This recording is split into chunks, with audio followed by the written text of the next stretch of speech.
What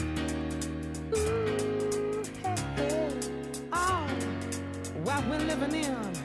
We're going to talk about the darkest hour is before dawn. Has anyone ever heard that before? Jan, you must have heard it. I don't know. She's like, I don't know. I just laying that one on you because I'm thinking about, well, caught me off guard there. I was thinking about, yeah, it must be. Because if you wait in the morning early, it's almost like a creepy time yeah. before. So that's what I was thinking about. Yeah, because the darkest hour is before dawn. And that's true. When we're waking up at dawn, it's such a dark, not necessarily Not dawn. at dawn, but like just before dawn. And it's like, oh, and then all of a sudden the light is there. Right? So the same thing is when we're going through circumstances. So, here's a question. What circumstances of your life would you change? Is there anyone in here that would change circumstances in their life? yeah. Yes.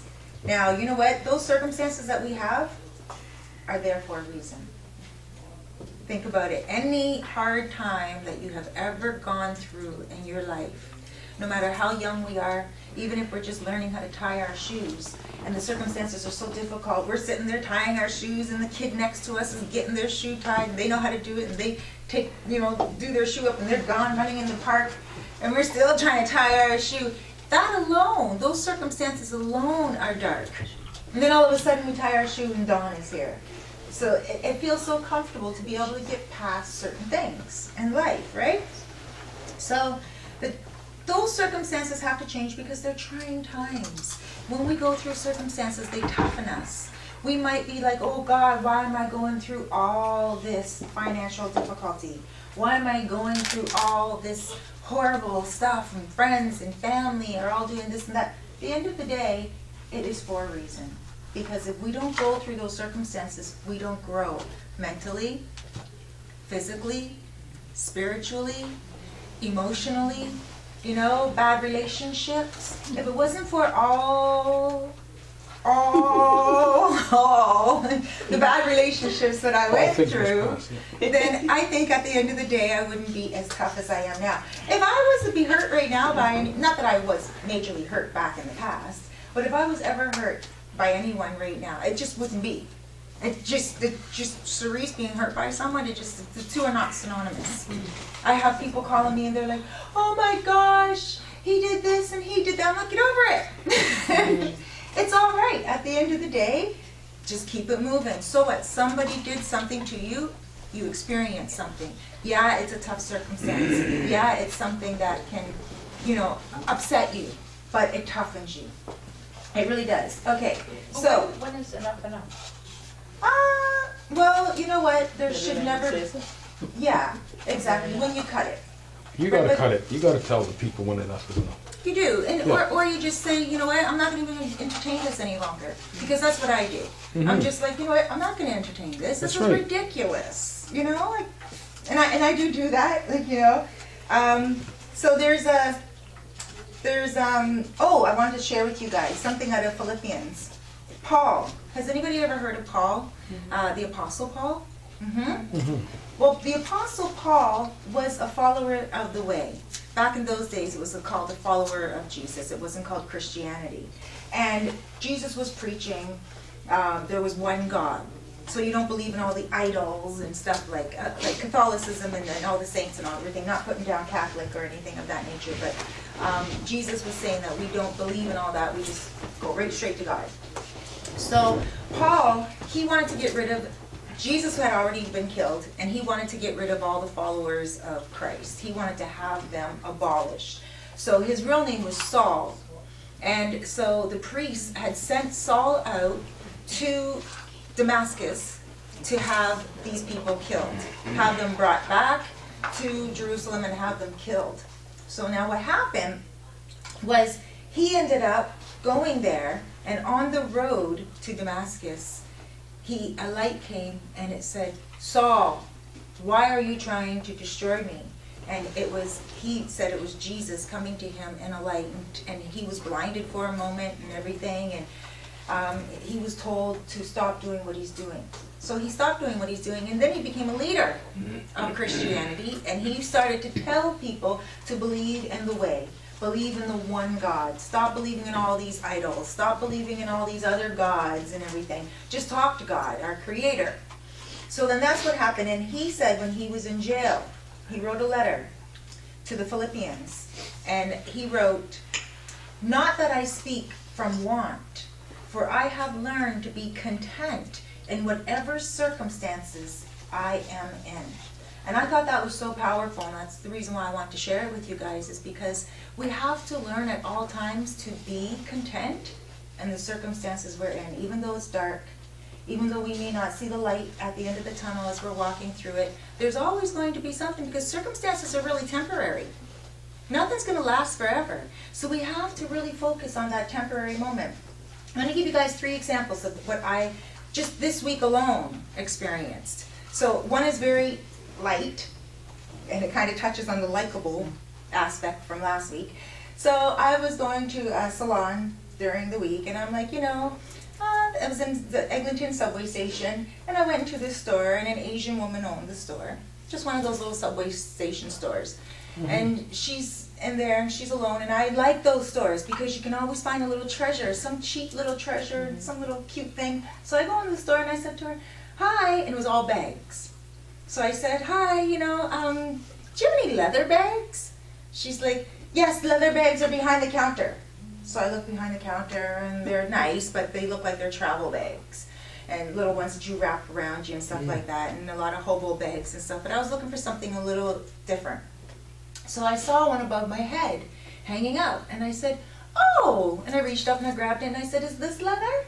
And it said $24.99 on it.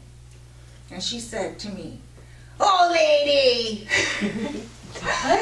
Yeah, "Oh, lady. Come on, what you want? You want to look all nice? You want to look all good? You do?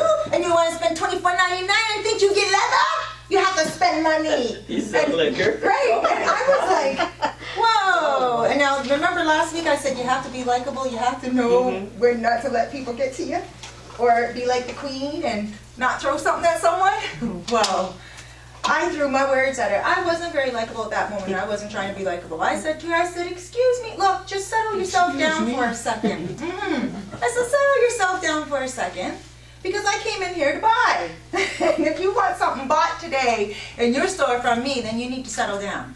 And it was only her and I in there, and she looked at me and she's like, "Oh no, if you want something leather, it's not leather." And she takes the bag from me, and then she goes and she gets the stick because she's shorter than me. I reached up to grab it, but it was above my head. She goes to get the stick to put it back up. And I said to her, "Wait a minute," and I took the purse back, and I inspected it. And I know leather. When I asked her if it's leather, the only reason why I asked her if it was leather, because I saw that I wish I brought the purse today to show you guys, but it's like an orange, it's burnt orange, and it looks like snake skin. Okay? And I'm not wearing any orange today, so I'll wear it next week. It was really nice. And so I looked at the handle. The handle itself was patent leather. And I smelled it, and it was patent leather. Then I looked at the zipper part and the little handle for the zipper part, and it was a piece of leather. And I'm thinking, who puts diamonds inside of something that's not silver or white gold or gold? You don't put leather handles on a plastic bag. And I'm feeling the bag, and I'm like, this is leather. She just doesn't know what she's selling. So I said to her, I grabbed the purse back, and I said, no, I'm going to buy it. And she goes, "You going to buy it?" "Okay." And she started to get nice to me. "Okay. What? $24.99. You can't go wrong." And I'm like, no, you can't. I'm like, "Woman, give me that bag." And then I turned around, and I see a sister in there. And she's like looking, she's an older woman, she's looking at me like, "That's right, you let that woman go. Give her a piece of your," I didn't know that she was coming in. It was just a small shop. So of course my back is to the door, because I'm talking to the woman, telling her all about her business.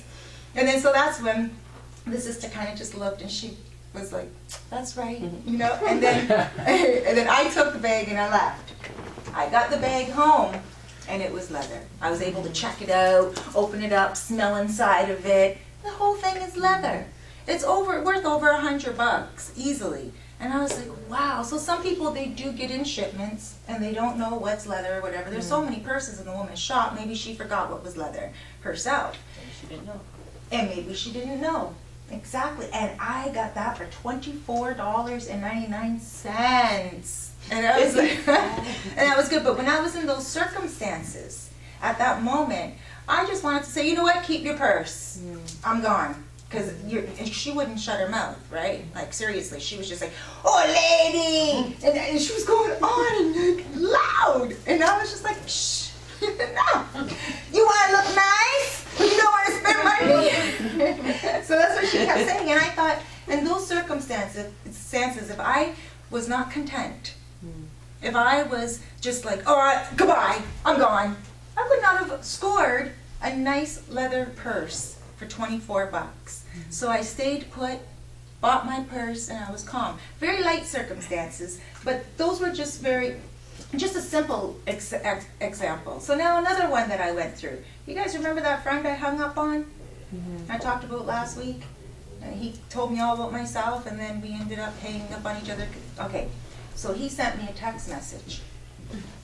And in the text message, all it said was, big capital letters, sorry. Now, I had said to God, right when him and I had that little dispute, I'm never forgiving him. I said, God, I had enough of him. He's just rude, and in so many years now, he keeps going on like this, and I'm always holding my tongue and keeping my corner, and I'm never ever saying anything back. I finally said something back. I said my piece, and that's it now. I'm not forgiving him at all.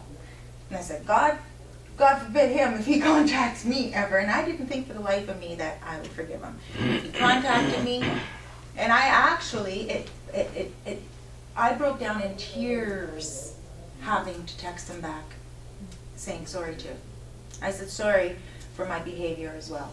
But I actually looked at the text message, and that's how I was so affected by it, because I didn't want to forgive this person. I didn't want to be this person's friend any longer. And I spoke to Warren about it, and Warren said, you know what, Cerise, you don't have to be the person's friend any longer, but you do have to forgive him. You do, because at this point you're being tested, and how you want to be treated is exactly how you have to treat him. Now, if I didn't get back to him in a text, he knows very well I got the text. So what do? Not get back? Hi, come on in. Hello. Hello. Oh, your hair looks so pretty.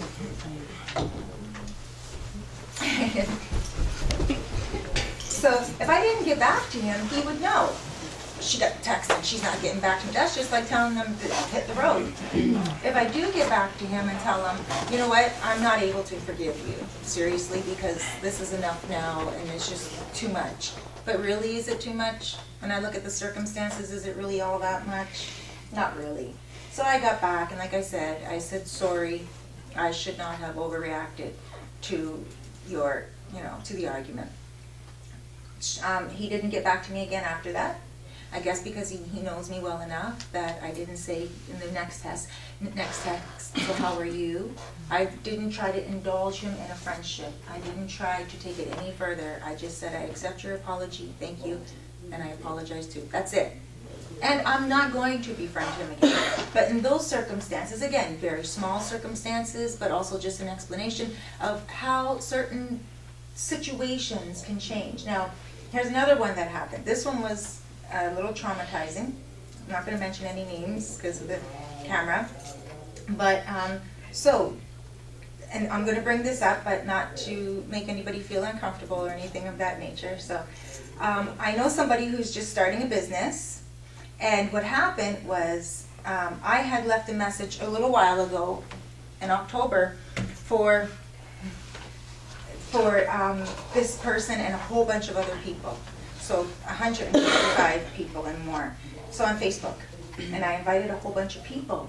So what happened was, a lot of people leave the conversation. Does anyone know about Facebook? Okay, so when you leave an open message for a whole bunch of people, they can leave the conversation as they choose, right? They can just leave it. So what happened was, in October, I left a message. I invited, it was 200 plus people at that point, and people left the conversation. Now, there was a few people that didn't understand that it was an open message to everyone, And my cousin, he put on the message, hey cuz, what's up? Like, I haven't heard from you in a while and everything, right? And I'm like, oh, so many people can see this message. And then another person left a message, and one person did recognize that, because when you get the message, it shows everyone that is in the message. This one person, he leaves a message and he says to everyone, where is everyone? Right? Because I guess he said hi to everyone, no one responded, right? But people did leave the conversation after that, right? So there it is now, February. I deleted the conversation. But once you delete it, if somebody else who was involved in the message, they respond and it's still there. So it goes back into circulation again. So now what happened was, just last week, somebody who's just starting a business, they put their business thing. They said, hey everyone, I'm having a meeting. Everyone come on out. And the nature of the business offended some people. It just offended some people. And it was a spam. That's what they said. And so the people contacted me through email. And they said, what is this message? Get me off this message thread. And I was like, whoa. So what I did was I took one of the emails and I sent it to the person and I said, look, this is what I'm getting. So like you spammed this message and now I'm getting this, like I never received this in all the many years that I was in business. So it was really trying for me because I was like, what are these people freaking out for? It's one message. It wasn't like a whole bunch of spam after spam after spam. It was one message. Just delete it. Just delete it. Remove yourself from the thread. And then so anyway, that was it. The next day, I woke up to all these messages. Okay, yeah. People saying, what the F is this? Get me off this post. What is this? And people were one after the other after the other. And I was like, whoa. So in my head, I'm like, why would this person spam my email? I mean, spam my Facebook. They knew, right? And then I'm like, but why are these people freaking out?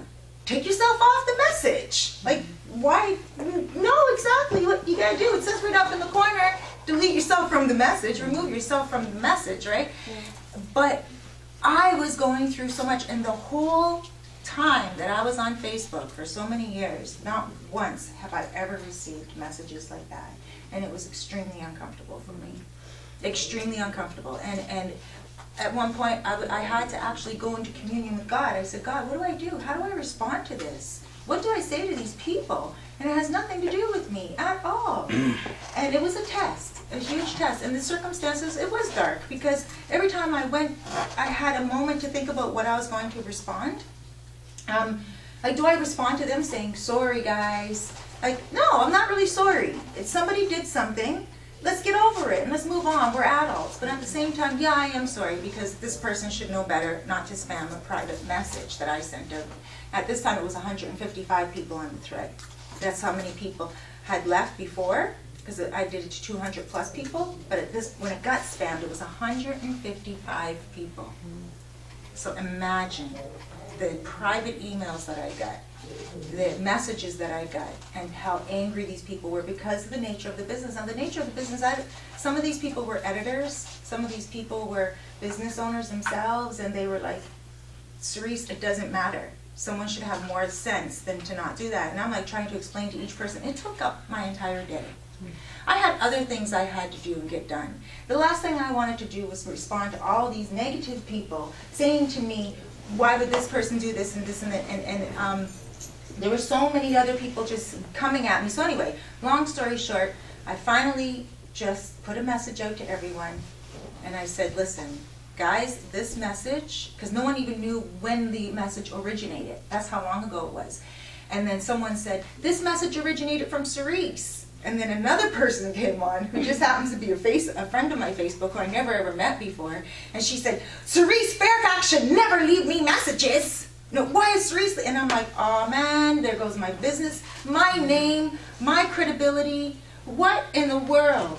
So then I just left the message out to everyone. And I just said, you know, I prayed on it before I left it. And I just said, everyone, this message originated from me. I was individually personally inviting each of you to an event that I was having, and I apologize that the message got spammed. However, every single time somebody puts a message, the message goes back into circulation. So let's all not leave a message again. And hopefully it will be deleted. So I'm deleting it once again, and let's hope it doesn't get deleted. Let's just hope nobody says anything. That was it. They all calmed down. Not one more email, not one more The message. thing is, if you delete it, that's just you leaving the conversation. It still circulates with everyone. Yes, but then because I was the originator, it still pops up in my account. Oh. So, and it doesn't say erase the original message at all. It does not give me that option. I can leave the conversation, delete the conversation, mark it as spam, but I'm not going to spam myself and say this is now turned to spam, right? Or report the other person because the other person's just starting their own business. I don't want to do that to them. So I was like really in the middle of two worlds and thinking, how am I going to deal with this? It was so uncomfortable. So everything went quiet. Everything went quiet. And then this very ignorant, and I don't mean rude, I mean ignorant, foolish girl, and she knew what she was doing. And I hope she's gonna watch this video because this is my way to come back at her. And she puts laugh out loud on the thread, puts it right back into circulation again. And then another girl just innocently, I guess she didn't read the past thread, she just read what I wrote. And she said, don't worry, sweetheart, you know, everything's fine, I don't mind at all. Right? And then that same girl put laugh out loud again. So now it's in circulation again. And I'm like, oh my gosh. And this was a huge circumstance for me throughout this week because it was a dark hour and I just felt so alone. I felt like, you know, this was not my doing. But yet I was thrown into a puddle. You know, Tyree, he got into trouble at school this week. My son, he got into trouble at school. He was walking into the cafeteria and this girl was walking out and she nudged him. And he said to her, you could say, excuse me. And she turned around and threw her bagel at him. Oh my. And he threw his bagel back. Now, And he got through in the bag. the second hit was seen. So all this is on video Every in his day. high school. So now he got suspended and so did she for 3 days. You know what I said to him? You threw yourself in that puddle. It doesn't matter. You took on her dirt. From when she banged into you, you just don't stir up strife. She banged into you, you know she's going through something herself, just move back. Like Jesus says, turn the other cheek. Someone hits you, don't go, you just hit me. They know what they did. Just say, all right, that person obviously has issues. Turn the other cheek. It doesn't mean you go, here, get this side now. You know? You say, all right, that's it. And you pull back, right? So anyway, he decides that he's going to whip the bagel at her. She jumps him. She just jumped him. And then what did he do? He said he wanted to protect himself. So he's a big boy. He's like taller than me and he's like 200 and something pounds. He's a football player. And she's a girl. And so she goes to attack him and scratch him and he pushes her away. She goes propelling into a table and lands on her back. That's a suspension. A full-out suspension. When they call me, the school tells me that, I'm like, yes, suspend him because he's a big boy. He needs to know his own power. The only way he's going to know his own power in grade 12 is to experience some kind of a discipline, a consequence, perfect word. Grade 12, he's going into college. If he was to pull that stuff over in McDonald's, then that's on video, that's some big problem. So yes, suspend my son now. Let him feel the consequences now. Even though I feel that that girl should not have pushed into my son. So he's in his last year of high school, I guess. Last year of high school, coming through the last stretch. Last stretch now, yeah. He's a March, football, isn't it? yep, football captain. You know, at work, he is, they put him on the grill when he doesn't even have his cooking license. They call him when they need someone to come in. Right now, today, he's working a double shift. This boy is always busy. He wakes up early in the morning, and when he's working, he goes to school, he does football, he does basketball, and some nights he doesn't get home until 12 o'clock because he closes up the restaurant with his bosses. This boy is responsible, and now he's in the last stretch. And I said to him, you know what, you know better than that. You know better. If someone throws their bagel at you, it doesn't matter if he said, but Mom, first she hit me, and then she threw her bagel, and that's his voice, Mom. Right? So I said, I don't care if she spit on you. You took the circumstances on. When somebody come to you with some dirt and showed it to you like this, you went, you put your hand into it. You take your hand out, you think you're going to be dirt free? You put your hand in it, you come out with dirt. That's the same thing. So what I'm taking, now I'm going to take it back to the circumstances of Facebook. I didn't do anything to get that. I didn't jump in no puddle of dirt. So another situation that happened, not with me, but with Harvey. So Harvey, I do videos with Harvey all the time. So I'll sit him in front of the camera, and he'll sit in his chair, and he just talks about all his tests.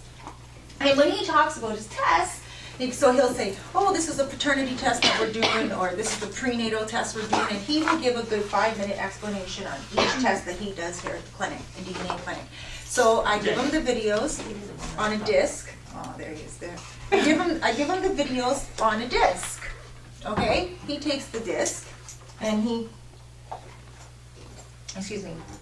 so he takes this disc and he gives it to his web guy. So his web guy puts the videos on YouTube. So, yesterday I get a phone call from Harvey. And he says to me, Cerise, how do I delete these videos? And I'm like, why? You got like 600 hits on one video? I'm like getting the most 100 hits on my videos, and you know, sometimes 17 hits on other ones, sometimes 3 on another one. And I'm like, you got 600 hits on your videos, bro? Like, what are you trying to take them down for?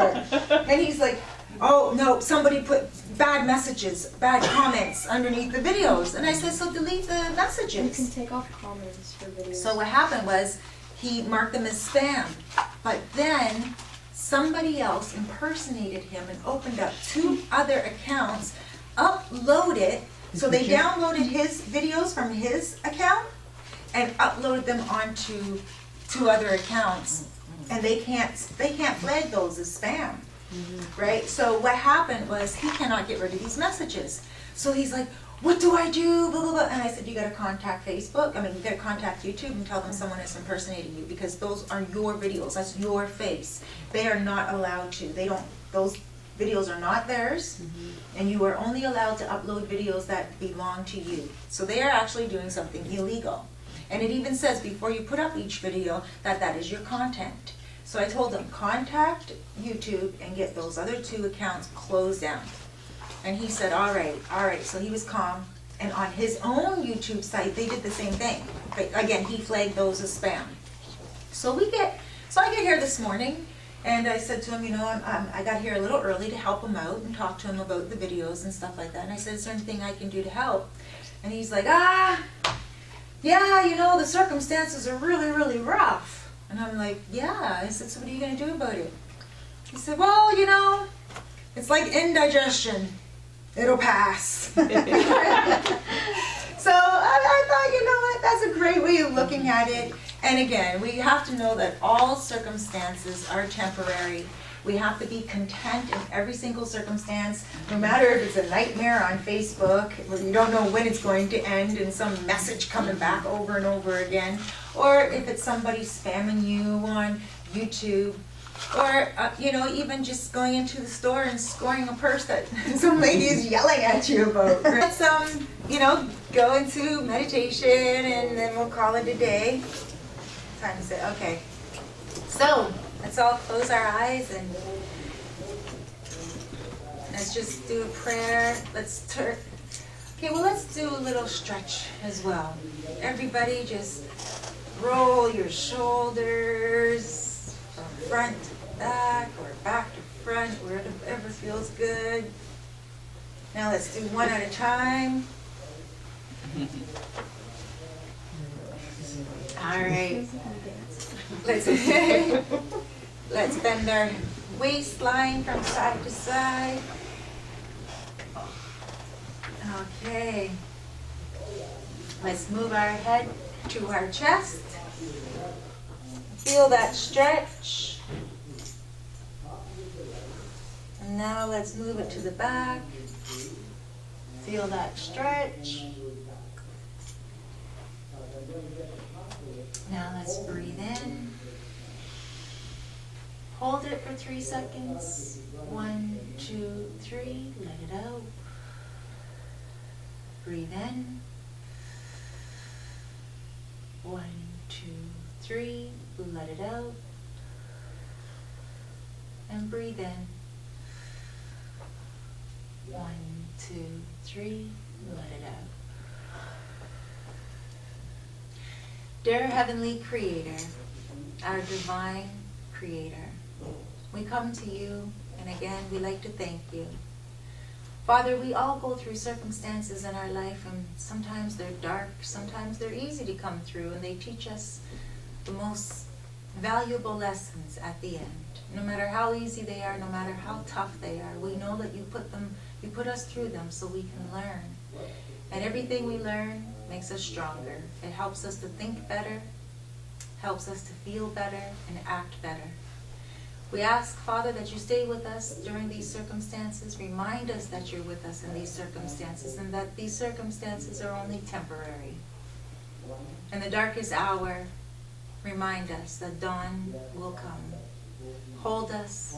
Remind us that you're there. Love us. Please send people to us to whisper in our ears that everything will be okay.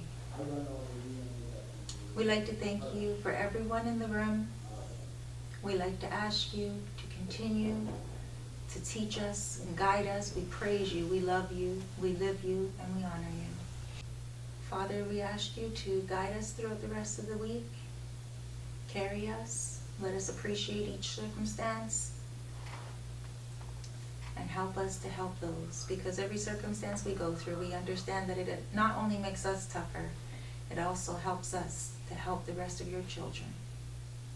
And that's what life is about. Amen. Amen. Amen.